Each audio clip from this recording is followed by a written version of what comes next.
저희 교회 이 지체들이 나와서 찬양하는 거나 이 생긴 외모를 보면 아이고 네 핸드폰이 떨어진처럼 예사롭지가 않죠. 그 성도분들은 다 이렇게 교회 담임 목사님을 많이 닮아간다는데 제가 워낙 비주얼이 출중하다 보니까 마치 그 교회는 외모를 뽑고 교회 등록을 뽑냐 뭐 이런 오해를 많이 받기도 하는데 몇몇 우리 교회 지체들 좌절하고 있습니다.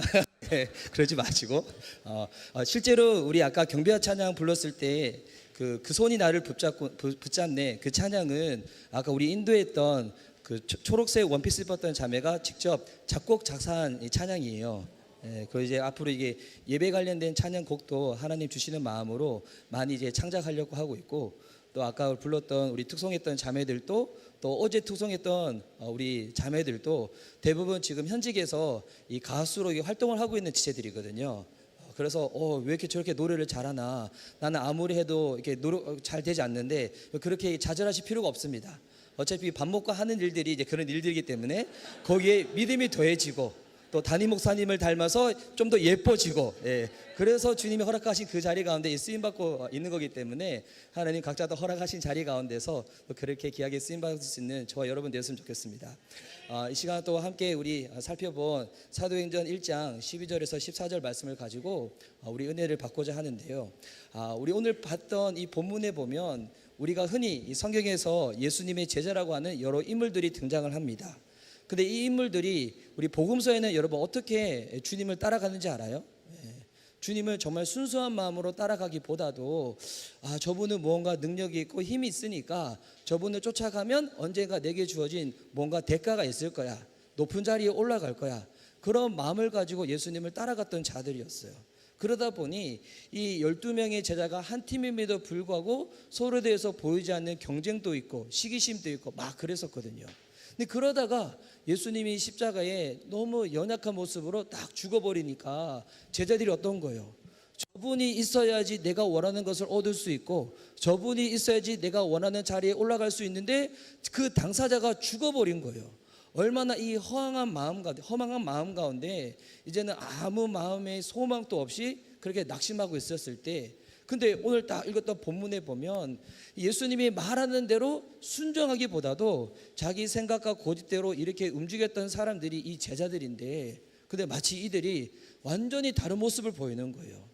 예수님께서 십자가에 죽으시고 부활하시고 승천하시면서 제자들에게 하셨던 말씀이 너희가 위로부터 오는 능력을 입을 때까지 이 예루살렘 성을 떠나지 말라고 했거든요. 너희가 지금까지는 요한의 물 세례, 물 침례를 받았지만 몇 날이 되지 못하면 성령으로 세례를 받을 거라고. 제자들이 성령으로 세례를 받는다는 것 이거 이해했을까요? 아마 몰랐을 거예요. 그게 무슨 의미인지도 모르고 예수님께서 성령에 대해서 이미 설명을 하셨지만 별로 관심도 없었을 거예요. 근데 그랬던 제자들이 복음서에 나오는 모습하고는 완전히 다른 모습을 보이는 거예요. 정말 온순한 모습으로 예수님이 하신 그 말씀을 우리가 한번 지켜보자, 순종해보자, 그런 마음으로 지금 보니까 이 12명의 제자들을 비롯해서 우리 자매들을 비롯해서 120명의 사람들이 이 예루살렘에 가서 마가의 다락방에 모여서 기도하기 시작하는 거예요. 완전히 다른 모습을 보인 거예요. 어떻게 하다가 이들이 이런 모습을 보였을까요? 그전에는 본인이 원하는 대로, 본인이 생각하는 대로, 본인이 받고 싶은 대가를 원해서 주님을 쫓아갔는데 이제는 그런 것이 다 사라졌음에도 불구하고 주님의 말씀 가운데 순수히 따르기 시작했다는 거예요. 여러분, 이들이 이런 모습을 보이게 된 이유는 하나님의 은혜가 무엇인지를 이제는 경험을 한 거예요. 우리 요한복음 21장에 보면 부활하신 예수님을 베드로가 만났음에도 불구하고 우리 제자들 아우들을 데리고 갈릴리 호수로 가버리잖아요. 근데 갔었을 때 아마 베드로의 마음 가운데 그 마음이 있었을 거예요. 나 같은 게 무슨 예수님의 제자라고, 나 주님 부인했는데.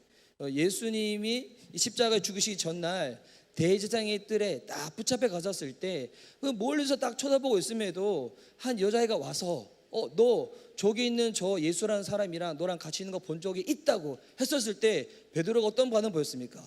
맞다고, 내가 저 예수님을 따라갔던 신실한 제자라고, 저분만 죽이지 말고 나도 죽이라고 라고 하지 않았죠. 예, 여기서 이 아멘 하신 분들은 큰일 나는 거예요. 예, 다른 성경을 읽고 계셨던 거예요. 예, 그때 베드로가 어떻게 합니까? 옛날 개혁한글 성경 보면 예수를 간하여 부인했다고 나와요. 이게 헬라어 원어로는 무슨 말이냐면 예수님을 욕하면서 저주하면서 부인했다는 거예요. 그랬던 이 베드로다 보니까 나 같은 게 무슨 제자야, 나 같은 게 무슨 그리스도인이야, 나 같은 게 무슨 하나님의 일을 할 수 있다고 이 마음의 좌절 가운데 팍 눌려가지고 나는 아무것도 하지 못한다고 버려놨던 그물을 다시 붙잡고 갈릴리 호수로 갔는데, 근데 어떤 일이 벌어집니까? 그 자리에 예수님이 오신 거예요. 저는 그래서 개인적으로 요한복음 21장을 베드로의 회복 프로젝트라고 불러요. 예수님이 오셔서 이전의 모습과 똑같은 세팅을 하시는 거예요. 고기도 굽고 있고 떡도 굽고 있고, 그리고 너희가 잡아왔던 그것을 가지고 와 보라는 거예요. 예수님 십자가 죽으시기 전날에 우리 성찬을 했잖아요. 근데 그 똑같은 세팅을 하면서 예수님이 이 떡은 내 살이고 이 잔은 내 피니까 먹을 때마다 나를 기억하라고. 그런데 그거 며칠 지나지도 않아서 베드로는 예수님 부인해 버렸잖아요. 똑같은 세팅을 하고 난 다음에 예수님이 떡 하나를 탁 떼어서 베드로한테 딱 주는데 이걸 먹는데 넘어갑니까? 안 넘어가는 거예요. 목이 메이는 거예요. 근데 그 자리에 딱 와서 예수님이 물어보는 거예요. 아무개야, 이 베드로야, 네가 이 사람들보다도 나를 사랑하냐고. 그때 베드로의 마음이 어땠을까요? 내가 보니까 지금까지 예수님 부인하고 예수님 말씀대로 순종하기보다도 내 고집대로, 내 성질대로, 내 MBTI 나온 그 기질대로 나는 그렇게 마음껏 살았는데, 그런데 보니 그렇게 살았던 모습의 최후의 결론이 뭐였습니까? 예수님 부인하고 도망간 거였잖아요. 그런데 그랬던 나한테 예수님을 사랑하냐고 물어보는데 사랑한다고 선뜻 대답이 안 나오는 거죠. 그래도 이 베드로는 아무리 예수님의 이유를 지우려고 해도 지우개로 해도 안 지워지고 화이트로 덮어도 안 덮어지고 이 예수님의 이름이 가슴에서 지워지지가 않는 거예요. 이 베드로가 깨달은 거예요. 내가 아무리 주님을 떠난다고 할지라도 주님은 한없이 나를 기다리시고 나를 찾아오시는 주님이시구나. 아, 이게 은혜구나. 이 수련회 오신 분들 중에서도 보면 우리가 이 같은 자리에 있더라도 오신 동기들이 각자 다를 수가 있을 거예요. 어떤 분들은 이런 분도 있을 거야. 아마 우리 청년들이나 중고등학생들 중에서 너 이번 수련회 가서 은혜 못 받으면 앞으로 너 용돈 없어. 내가 지금까지 너를 위해 가지고 투자한 새벽 기도만 해도 얼마인 줄 알아? 내가 이제는 뽕을 뽑아야지. 네가 가서 은혜를 받고 변화를 받고 은사를 받든 뭐를 하든 달라지지 않으면 넌 이제부터 용돈 없어. 혹은 그런 이 억압과 압박과 협박 가운데 온 우리 중고등학생 청년들이 있다면 삶과 조율을 표합니다. 심심한 위로의 말씀을 드립니다. 이제 수련의 마지막 시간이에요. 좀만 참으면 돼요. 그러니까 이런 억압 가운데 예수님 믿으시는 분들이 있어요. 뭐 가족들의 이 협박과 아니면 배우자의 이 회유 가운데서 무서워서 그런 거죠. 내가 이거 안 따라가면 앞으로 내가 밥을 굶을 것 같고 어느 순간 아내가 사골국 끓여놓고 집을 떠날 것 같고, 이 두려움 가운데 오시는 분들, 이 두려움 가운데 오시는 분들. 또 어떤 분들은 이런 분들이 있어요. 내가 무언가 해야지만, 기도를 내가 노력을 해야 되고 짜내고 나 기도하기 싫은데도 불구하고 막 짜내야지만 하나님이 나를 알아주지 않으실까.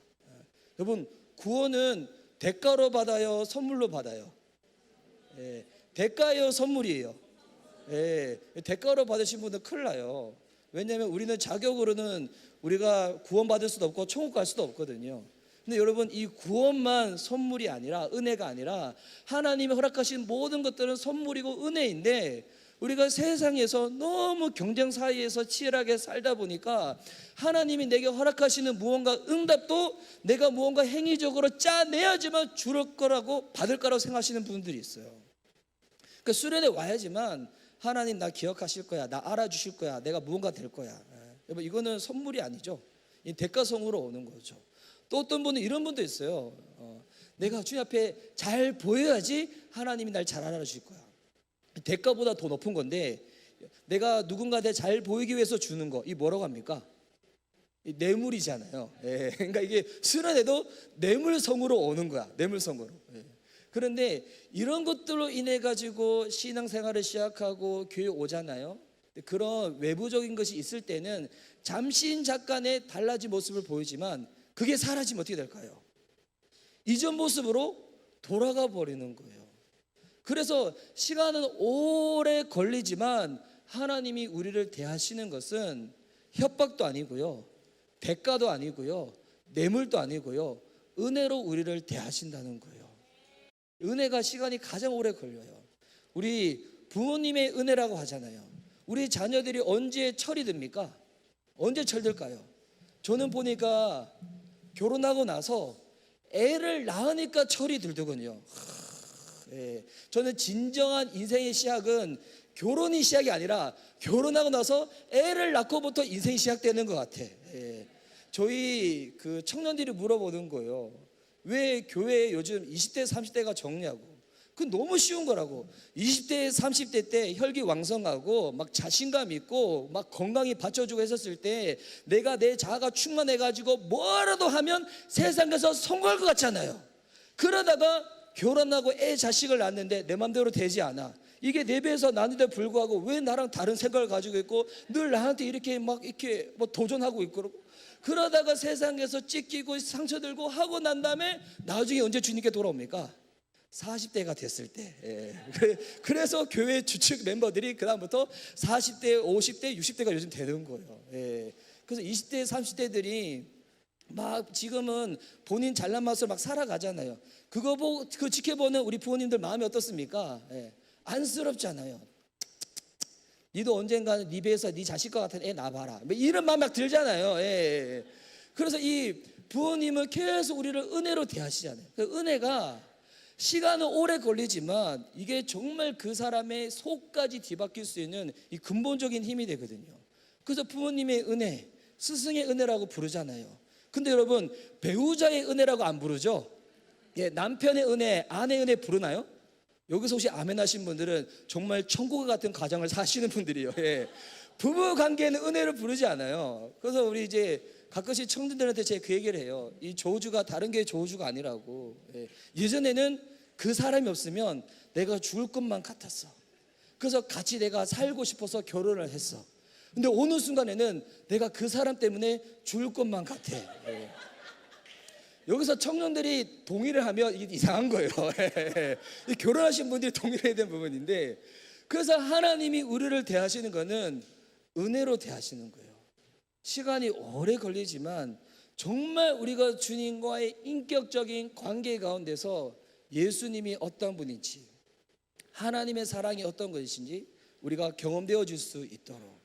그래서 우리 이 아까 읽었던 사도행전 1장에 나왔던 그 예수님의 제자들, 또 이 여성들 120명의 사람들은 어떤 사람들이었을까요? 예수님의 부활을 목격한 사람들이 고린도 전서 15장에 보면 500여 명의 사람이 된다고 했어요. 그 중에 380명은 아직 은혜를 경험하지 못한 거야. 깨닫지 못한 거야. 그러니 자기 원하는 바대로 자기 MBTI 기질대로 그냥 가버린 거예요. 근데 이 120명의 사람들만 어떻게 한 거예요?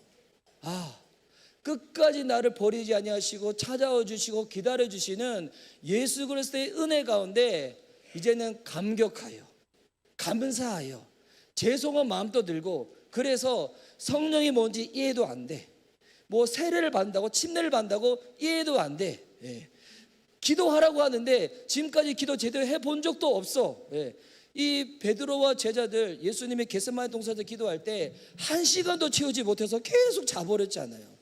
그런데 이들이 이제는 내 남은 인생 가운데 단 한 토막이라도 하나님 말씀 가운데 내가 순종하는 모습 한번 보여봐야지, 이 마음 가지고 마가의 다락방에 다 모여 있는 거예요.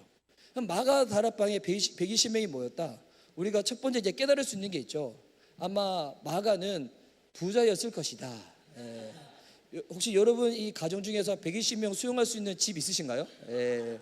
없죠. 예. 아마 마가는 이게 좀 부유했던 것 같아. 근데 더 깨달은 것은 뭐냐면 그 120명의 사람들 기도의 고수라서 그 자리에 모인 게 아니에요. 예. 뭐 성경 공부를 많이 해서 지식이 있어서 그 자리에 모인 게 아니에요. 딱 하나 이유로 모인 거예요. 하나님의 은혜, 예수 그리스도의 은혜, 그에 대해서 감사해서 그 자리에 간 것밖에 없어요. 저는 이제 그런 묵상을 해봐요. 성경에는 없지만 그 120명의 사람들이 딱 모였을 때 먼저는 가룟 유다가 예수님 배신하고 한 자리가 비었으니까 제비뽑기에서 한 자리를 채우죠. 그날부터 기도하기 시작하는데, 우리는 이미 뭐 결과를 아니까 기도하다가 10일이 되었을 때 성령님이 강림하시는 것을 알고 있지만, 여러분 이게 언제까지 기도해야지 예수님이 말씀하신 성령으로 세례를 받는다는 거, 이거 경험되어질까? 여러분 이들이 이 기간을 알았을까요? 기간 몰랐어요. 기간 모르고 10일, 저는 그 생각해요. 10일 동안 계속 기도 안 했을 것 같아요. 기도하다가 자기도 하고 떠들기도 하고, 그리고 막 예배 시간에 졸기도 하고, 상관없어. 그래도 중요한 거는 나 순종하려고 내 이 몸, 이 마음 한번 바쳐봐야지. 그 마음으로 그 시간, 그 장소에 왔더니 120명 중에서 한두 사람 예외가 있었습니까? 없었습니까? 없었어요. 한 사람도 예외 없이 120명의 모든 사람들이 성령의 강림, 성령의 충만, 하나님이 베푸시는 은혜와 은사와 응답들을 다 경험했다는 것입니다. 이번 수련회 가운데 저는 안타까운 게, 기도 시간에 기도 못하는 거 안타깝지 않습니다. 예배 시간에 집중하지 못하는 거 안타깝지 않습니다. 가장 안타까운 것은 뭐냐면, 힘들죠, 어렵죠. 이 저희 고등학생도 지금 태어나서 수련회가 처음인 고등학생이 있거든요. 교회 다닌 지 3개월 된, 어제 제가 어땠는지 물어보니까 아주 솔직하게 이야기했어요. 이 예배 시간 한 번 참석하는 건 하겠는데 하루에 2번 참석하는 건 너무 힘들더라. 예. 뭐 얼마나 정직합니까? 예. 예, 그런 솔직한 반응이죠. 아마 이들도 그랬을 것 같아요. 근데 가장 안타까운 것은, 힘들어도 돼, 어려워도 돼, 답답해도 돼, 그래도 이 장소, 이 시간을 떠나지 않는 것입니다. 떠나지 않는 거. 예. 왜?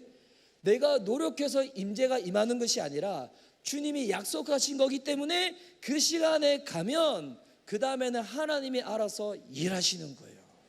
하나님이 알아서. 그래서 여러분 이 흐름을 보세요. 주님의 은혜를 경험했어요. 기도는 잘 못하지만 기도의 자리 가운데 내 몸을 끄집고 가요. 그랬더니 성령님이 임해요. 그리고 성령의 충만을 받아요. 나가서 복음을 전했더니 바로 신약 성경에 최초의 교회가 예루살렘에 딱 개척되어지는 거예요. 교회는 하나님의 은혜가 아는 자들을 통하여 시작되어지는 거예요. 하나님의 은혜를 아는 자들을 통하여 기도가 시작되어지고요, 하나님의 은혜를 아는 자들을 통하여 성령의 충만이 우리 가운데 임하는 줄 믿습니다. 여러분, 그래서 이것을 지속하기 위하여 주님이 우리 가운데 허락하신 공동체가 교회입니다. 이번 교회에서 우리가 한 몸이 되었을 때, 저는 이전에는 그 생각이었어요. 교회에 이제 딱 되면 우리 중보기도 열심히 하시는 우리 집사님, 권사님들이 있잖아요. 저는 그분들이 우리 교회를 이끌어간다고 생각했었어요. 물론 틀린 이야기는 아니죠. 근데 제가 최근에 깨달은 것은 뭐냐면, 예배 시간에 왔어, 교회에 왔어, 근데 기도를 하나도 할 줄 몰라. 그래도 그 시간에 와서 답답하지만 눈물 뿌리며 앉아있는 그 신앙의 어린 지체를 바라보며 하나님이 은혜를 부어주시는구나.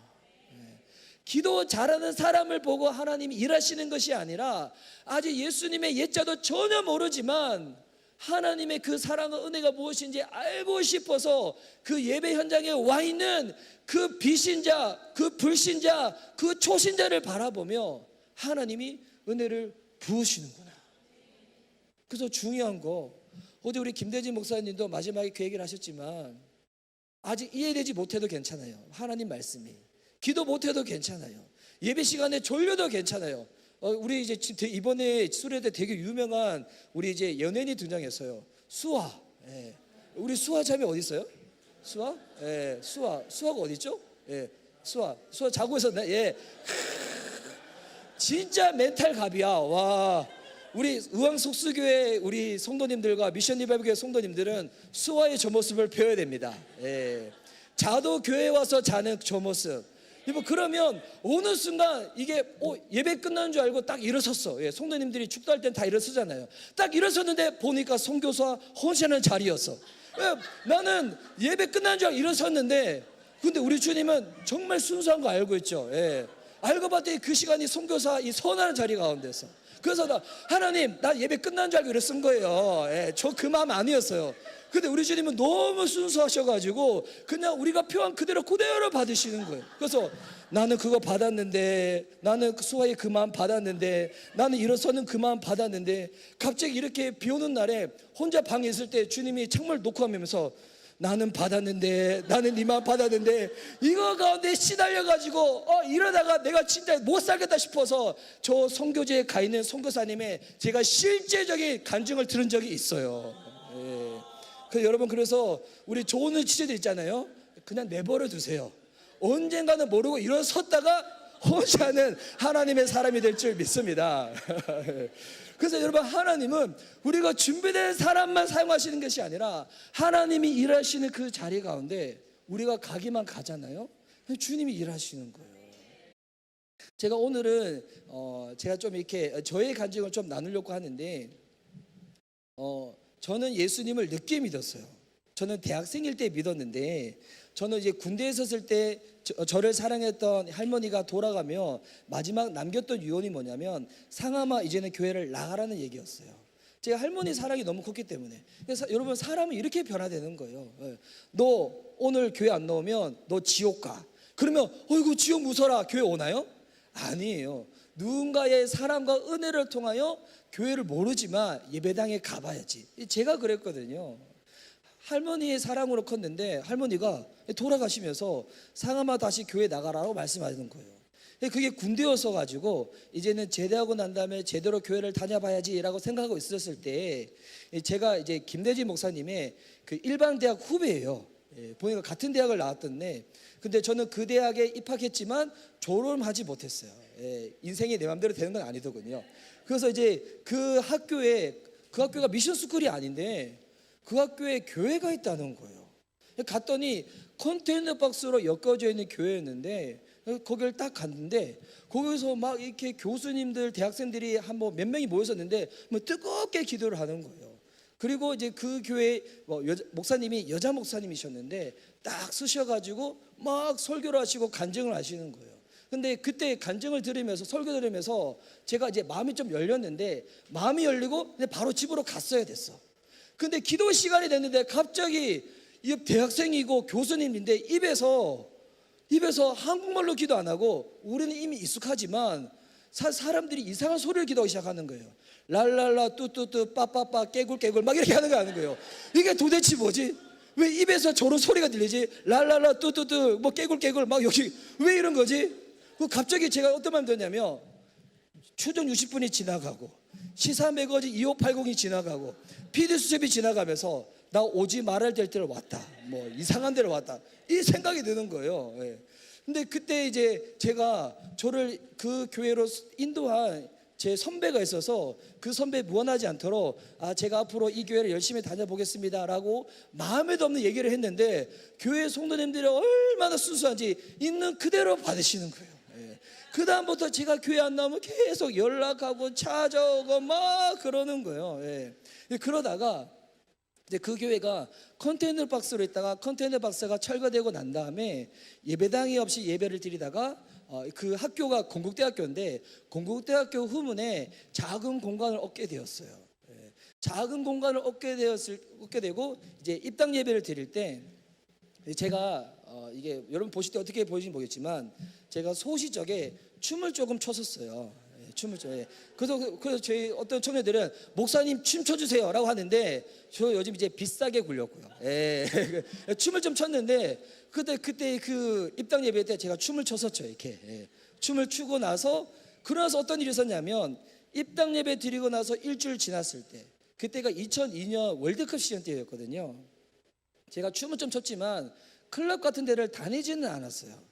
근데 이제 복학한 제 친구들이 우리가 이제 더 지나면 노땅이 돼가지고 이런 데 못 가니까 우리 나이트클럽을 한번 가보자 해서 금요일 날 밤에 옷을 쳐입고, 클럽 갈 때는 옷을 입는 게 아니에요, 쳐입는 거예요. 옷을 쳐입고 천호동에 있는 나이트클럽에 갔어요. 이 놀았던 분들은 아실 거야. 금요일 날 밤에 나이트클럽 진짜 불금이잖아요.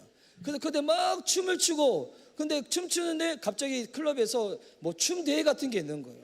나가서 춤추고 입상해서 받은 게 안주. 그래서 제가 그때 막 나 그래도 이제 교회 다니기 시작하는데 주님 이러면 안 되는데 주님 막 이러면서 난 이제 진짜 주님을 섬기는데 갑자기 아직도 이 술술자의 주님은 내가 버리지 못하네 막 이렇게. 그래서 밤새도록 놀고, 그때 목사님이 이런 설교를 하셨거든요. 술 먹고 엎어져도 교회 와서 엎어지라고. 전 순종했잖아요. 그래서 밤새도록 놀고 토요일날 새벽 첫 차를 타고 새벽예배를 들으러 갔어요. 새벽예배 들으러 가서 하여튼 이게 뭐 술 기운인지 뭐 죽 기운인지 모르겠지만, 그래서 딱 새벽예배 드리고 와서 속이 쓰린 상태로 이 자취방에 있는데 전화가 왔어요. 그때 이제 교회에 있는 그 친구들, 건국대학교 관악과 학생들이었는데 나와서 밥 먹자고. 그래서 속 쓰린데 보니까 피자를 시켜놨네. 근데 이제 피자를 주섬주섬 이제 처먹고 있는데 전화가 왔어요. 어떤 전화가 왔냐면, 그때 교회 담임 목사님이 여의도 순복음교회 고3 수험생을 위한 집회를 가는데 상암 형제가 와줘서 춤을 춰주면 좋겠다는 거예요. 제가 아무리 신앙은 없어도 인격은 있거든요. 그래서 목사님이 부탁하는데 안 갈 수가 없잖아요. 그래서 제가 춤출 때 틀었던 테이프를 챙겨서 그때 숭실대에 있는 한경진 목사님 기념관에 갔어요. 거기 딱 그 강당에 딱 들어갔는데 1층, 2층에 순복음교회 고3 수험생들이 막 뜨겁게 막 찬양하고 있는 거예요.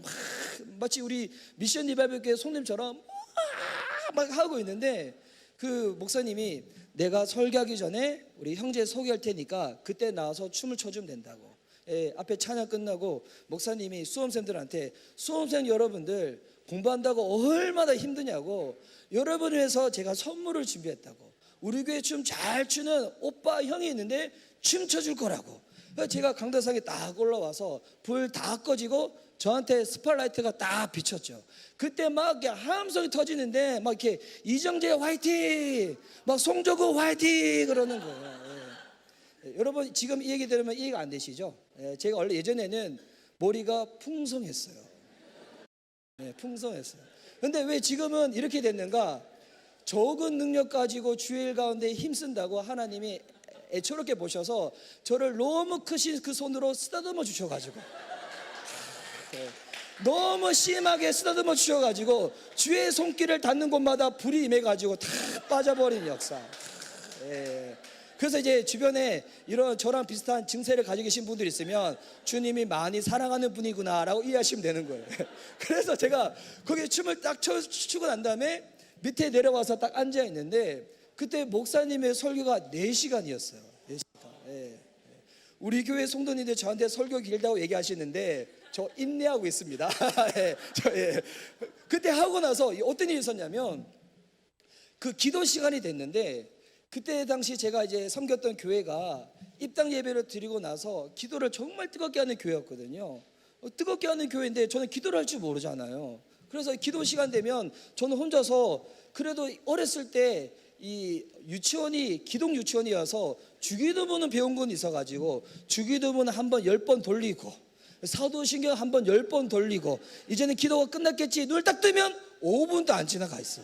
근데 옆에서는 계속 깨굴깨굴 막 랄랄라 뚜뚜뚜 빠빠빠 하는데 이게 30분이 지나도 안 끝나고 1시간이 지나도 안 끝나고, 그 자리에 기도 시간이 있을 때 이게 어떤 눈물인지 모르겠지만 눈물이 뚝뚝 흐르는 거예요. 내가 여기 왜 왔지? 그런 마음이 들어서 그때 그 교회에 저희 전공과 교수님이 계셨거든요. 제가 그 교수님한테 물어봤어요. 교수님, 저도 어떻게 하면 저렇게 기도할 수 있나요? 했더니 그 교수님이 저한테 기숙말로 이렇게 얘기해 줬어요. 상암 형제, 나도 아직 방언할 줄 몰라. 그러시는 거예요. 저의 멘토였던 교수님이 있는데 그 교수님도 방언하지 모르는 거예요. 근데 나중에 어떤 일이 있었냐면, 제가 사역자가 되고 전도사가 됐을 때 제가 새벽 예배 때 말씀 전할 때 그 교수님이 방언을 받았어요. 지금은 그 교수님이 성균관대 수원 앞에서 성균관대 앞에서 외국인 유학생을 위한 지금 교회 담임 목사님이 되셨거든요. 여러분 은혜를 받잖아요. 나중에 이런 역사가 벌어져요. 저희 어머니가 방언을 제 기도 받고 받았거든요. 그래서 우리 청소년들, 나 부모님의 이 등살 때문에 너무 억울하다, 은혜 받으면 돼. 나중에 역전의 기회가 주어지는데, 그래서 그때 저는 그런 기도를 받고 싶은데 최소한 신앙생활을 한 3년, 5년은 해야지 받을까 생각했던 거예요. 그때 그 목사님이 집회 때 4시간의 설교가 끝나고 제가 앉아서 기도하는데 너무 신비로운 경험을 한 거예요. 갑자기 지금까지 제가 잘못한 것, 실수한 것, 죄 지은 것들이 정말 필름처럼 지나가기 시작하는 거예요. 너무 신기한 경험이었어요. 내가 동생한테 잘못했던 거, 부모님한테 잘못했던 거 막 지나가니까 기도는 못하니까 계속 그냥 눈물 뿌리면서 막 있는데 갑자기 단에서 목사님 그 보시고 딱 내려오시더니 오늘 이 일을 위해 가지고 하나님이 너를 이 자리에 부르셨나 보다고. 그 저한테 안수를 딱 해주는데 갑자기 제가 방언이 뻥 터져버린 거예요. 뻥 터져서 랄랄라 룰루루 깨굴깨굴 빠빠빠 하는데 30분 지났나 1시간 지났나 눈을 딱 떠보니까 그 순복음교회 고3 수험생 애들이 제 주변에 딱 둘러싸여 있는 거예요. 춤추러 온 형이 지가 은혜 받아서 방귀다고 있으니까 그래서 이게 막 난 다음에 그 다음부터 저도 너무 궁금한 게 뭐냐면 내가 혼자 있을 때도 이 방언기도가 될까? 내가 예배 시간에 가서 기도할 때 방언기도가 될까? 그 다음부터 너무 기다려지는 게 뭐냐면 새벽 예배가 기다려지는 거예요. 새벽 예배 가서 나 이 기도되는지 너무 궁금한 거예요. 그래서 저는 기억나요. 그때 대학생일 때 새벽 예배를 갈 때 막 뛰어갔었거든요. 막 뛰어가서 목사님 설교가 너무 달콤한 거예요. 왜? 빨리 끝나야지 기도 시간이 오기 때문에. 그래서 기도 시간 됐는데 기도가 됐을까요? 안 됐을까요? 방언기도가 나오는 거예요. 와. 그때 제 방언기도가 소리 자체가 중요한 건 아니지만 이런 기도였거든요. 롤롤롤롤롤 롤롤롤롤롤 롤롤롤 이렇게 롤롤롤. 그러니까 옆에서 기도했던 저희 그 선배가 네 방언기도 소리가 웃겨서 기도를 못 하겠다는 거야. 딴 데 가서 기도하라고. 근데 제가 5집자니 성경에서 읽었던 그 내용이 있어서 은사는 성령님이 주시는 건데 내 기도가 웃기다고 나한테 이렇게 핍박을 준다? 회방을 한다? 이거는 용서받지 못하는 성령 회방죄가 아닐까? 그래서 혹시 형 이런 성경 구절이 있더니 했더니 그 형이 딴 데 가서 기도하기 시작했어요. 그랬던 그 형도 지금 목사님이 됐어요. 주를 믿는 자들을 박해하는 자들마다 주의 종이 될지어다. 물론 여기 성경에 그런 내용 없어요. 근데 그러고 난 다음부터 제가 너무 충만해져가지고 와, 제가 원래 그때는 공부를 열심히 해서 저를 케어해줬던 이 교수님처럼 대학원을 가고 박사를 해서 제가 교수님이 돼서 학원 복음화에 쓰임받고 싶었거든요. 그런데 제가 그때 기도했을 때 하나님이 저한테 주셨던 마음이 뭐냐면 너의 길은 그 길이 아니라는 거예요. 근데 그 마음을 주님이 계속 부어주셔서 저도 이런 수련회에 왔었을 때 은혜를 받아서 우리 청년들, 대학생들 조심해야 돼요. 이따가 일어서라고 할 때 잘 이게 이해해서 일어서야 되는데 무턱대고 일어섰다가 불려갈 수 있는.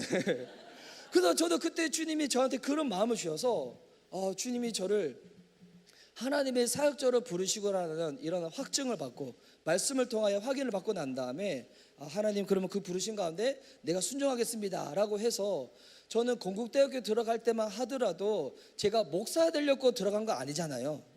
건국신학교가 아니잖아요. 그런데 중간에 좀 졸업을 하지 않고 저는 신학교로 바로 편입을 했거든요.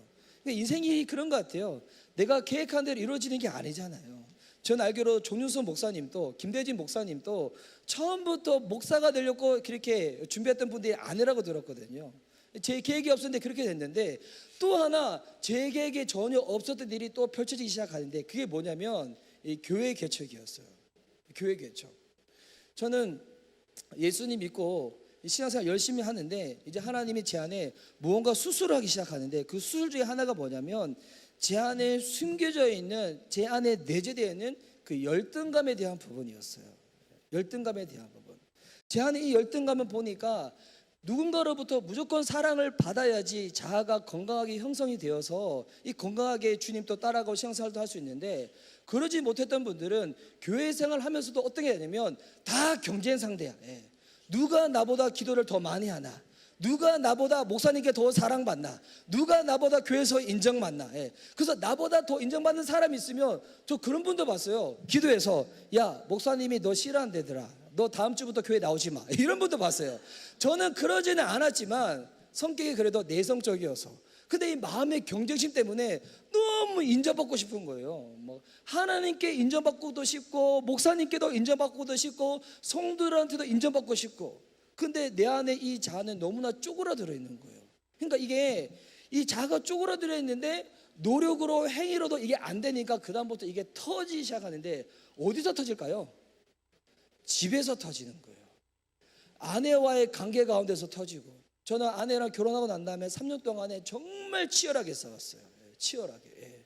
그리고 뭐 교회에서는 가면을 써가지고 성도님들 보기에는 거룩한 모양, 성실한 모양, 뭐 깨끗한 모양 척척척 하는데, 집에 오면 가면을 벗어버리고 자연인 이 사람이 다 나오는 거예요.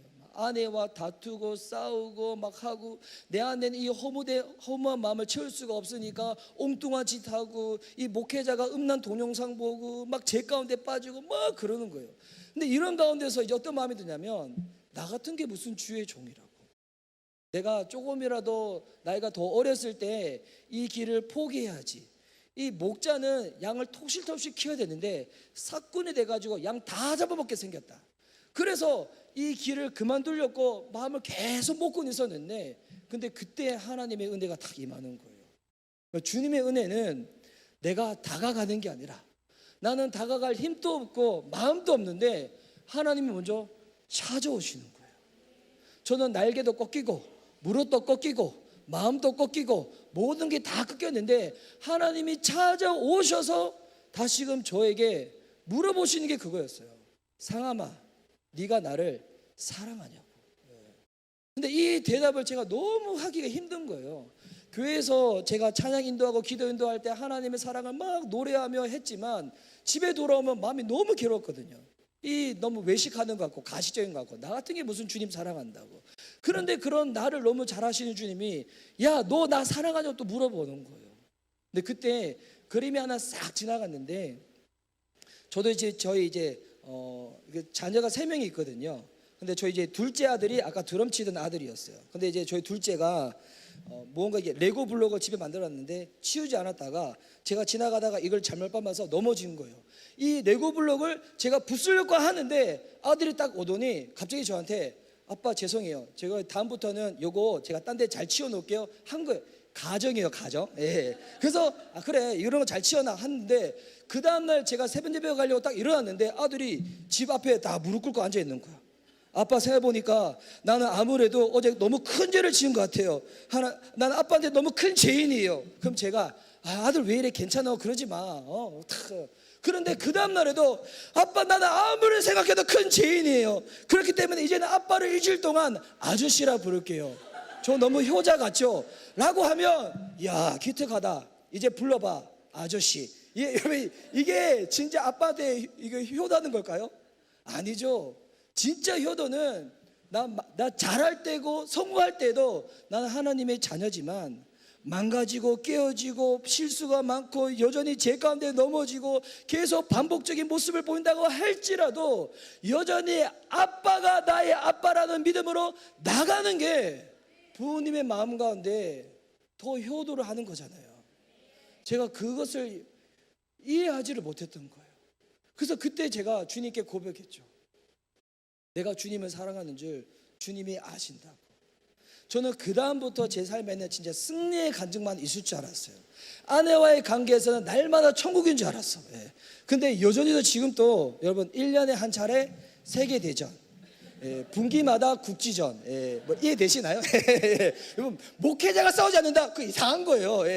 물론 이렇게 드러나지 않게 싸우는 건데, 그런데 이런 연약하고 나약한 모습이 있었을 때에도 그래도 제가 주님을 떠나지 않을 수 있었던 그 비결이 뭐냐면, 제가 아무리 괴롭고 아무리 마음이 힘들고 제 가운데 제가 넘어져서 그 누구한테 말하지 못할 때에도 제가 그래도 잘한 게 하나가 있어요.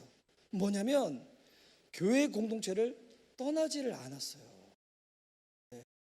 괴로워도 교회 안에서, 힘들어도 교회 안에서, 기뻐도 교회 안에서, 슬퍼도 교회 안에서, 계속 교회 안에 있었거든요. 아내랑 다퉈도 교회 안에서, 자녀들과 관계가 깨어져도 교회 안에서. 그랬더니 하나님이 이 교회 공동체 안에서 나라는 한 사람을 빚어가시고 만들어가신 것을 제가 경험하기 시작했어요. 그랬던 저에게 이제 하나님이 감동을 주셔서 저희 교회는 3년 전에 2002년 5월 달에 건국대학교 후문에는 연습실에서 저희 가족 5명이 예배드리며 시작을 했었거든요. 그래서 시간이 지나서 지금까지 오면서 우리 이제 CTCK의 GCM 세미나를 통하여 우리 존윤서 목사님도 만나고 김대진 목사님도 만나면서 우리 두 분 목사님이 저한테 그런 얘기했어요. 제가 그 세미나에서 처음 만났을 때는 제가 너무 인상이 안 좋았대요. 표정이 안 좋았대요. 왜냐하면 제 안에 상처가 너무 많이 받았거든요. 저는 개척할 때 그 누구도 나의 개척을 축복하지 않는다, 이 마음 때문에 마음이 너무 힘들었어요. 막 있는데 근데 이제 세미나가 한 학기, 두 학기, 세 학기 지나갈 때마다 밝아지는 저를 발견했다고. 제가 어떻게 해서 그렇게 됐을까 생각해 보니까 제가 비록 미션 리바이벌 교회를 개척했지만 저도 이 미션 리바이벌 교회에서 하나님이 저를 만들어 가시는 것을 제가 경험한 거예요. 성도들이 왔다가 떠나가기도 하고, 그리고 어떨 때는 이 성도 중에서 마음에 아픔이 있는 성도들이 다른 성도들을 이간질 시켜가지고 관계가 깨지기도 하고, 그리고 계속 충성하겠다고 했던 분들이 어느 순간 보니까 내 가정이 나가기도 하고, 이런 숱한 시간들이 있었지만 그래도 그 교회 공동체 안에 있는 나를 주님이 보시면서 아까 우리 사도행전에 있는 것처럼 하나님은 은혜를 베푸시고, 기도하지 못하더라도 그 시간에 있으면 하나님이 나를 만져주시고, 그리고 우리 삶 가운데 주께서 성령의 충만함을 부어주시고 난 다음에 교회가 교회다워지는 그 은혜를 우리 삶 가운데, 우리 교회 가운데, 우리 공동체 가운데 허락하여 주신다는 것입니다. 그래서 저도 우리 청소년한테 그 얘기를 해요. 지난주 토요일 날 뮤지컬을 보러 갔다 왔거든요. 그 광야 아트센터에서 더북 성경이 된 사람들, 저는 보고 너무 은혜가 됐어. 그러니까 눈물을 흘리면서 봤어요. 너무 감격스러워서 우리 청소년들이랑 가까이 있는 도너츠 가게 가서 제가 복음을 한번 설명해 주려고 했어. 그랬더니 얘네들은 코에 크림 묻은 거 가지고 웃는다고 정신이 없어. 목사님 얘기 신경도 안 써. 본인들 코에 크림 묻은 거 가지고 하하하하 하면서 제가 마음에, 이것들아 지금 얼마나 비싼 티켓 값을 주고 뮤지컬 보지 않냐고. 뭐 비록 제가 돈 낸 건 아니지만 우리 청년이 돈 내서 보러 갔다 왔지만 이 마음 때문에 너무. 그런데 제가 그날 밤에 어떤 얘기가 왔냐면, 그래 아직 이거 이해하지 못해도 괜찮아. 하지만 수아처럼 졸더라도 교회 안에서 졸면 돼. 교회만 떠나지 않으면 돼. 그럼 어느 순간 우리의 시간이 아니라 하나님이 그 시간에 주님의 카이로스 때에 나라는 한 사람도 포기치 아니하시고 빚어가시고 만들어가시는 주님이 우리 자녀들, 우리 청년들, 우리 가정들 주님의 때에 회복시켜 주실 줄 믿습니다. 우리가 두 가지만 잘하면 돼요. 나 교회 어떤 일이 있어도 공동체를 떠나지 말아야지. 그리고 어떤 일이 있어도 하나님을 향한 내 마음을 접지 말아야지. 여러분, 이 마음 가운데 하나님이 은혜로 역사하셔서 우리 가운데 놀라운 하나님의 세일과 계획들을 이루어가실 줄 믿습니다. 여러분, 그래서 수련회보다 더 중요한 거, 수련회 이후에 우리가 각자의 교회 공동체로 돌아가서 그 은혜를 더욱더 삼하며 나아가는 겁니다. 이제 수련회 마치 딱 돌아가잖아요. 그러면 진짜 이게 홍해바다 갈라지는 것처럼 쫙 갈라져요. 어떤 갈라짐이 있냐면, 수련회 와서 은혜 받은 사람과 수련회 미처 오지 못해서 은혜 덜 받은 사람. 뭐 은혜 덜 받은 사람 바라보면서 어떤 마음 들어야 될까요? 내가 이럴 줄 알았다니까. 그러니까 내가 가져갔을 때 따라왔어야지. 안 따라오고 뭐 하는지 왜 이래 모르겠어. 그러니까 결국 네가 한 대로 네가 까먹는 거야. 이렇게 대하면 은혜 못 받은 사람. 뭐 어떻게 돼야 될까요? 하나님의 때에 주님은 다 만져주신다. 주님은 다 만나주시고 회복시켜주시고 충만에 이르게 하시고 우리를 지으신 계획대로 우리를 만들어 가신다. 한몸된 교회 공동체를 통하여서 그 은혜를 풍성히 사모하며 누릴 수 있는 우리 모든 우리 사랑하는 주의 성도들 될 수 있기를 예수님의 이름으로 축복하는 바입니다. 아멘. 이 시간 우리 찬양하고 우리 기도한 시간 갖도록 하겠습니다.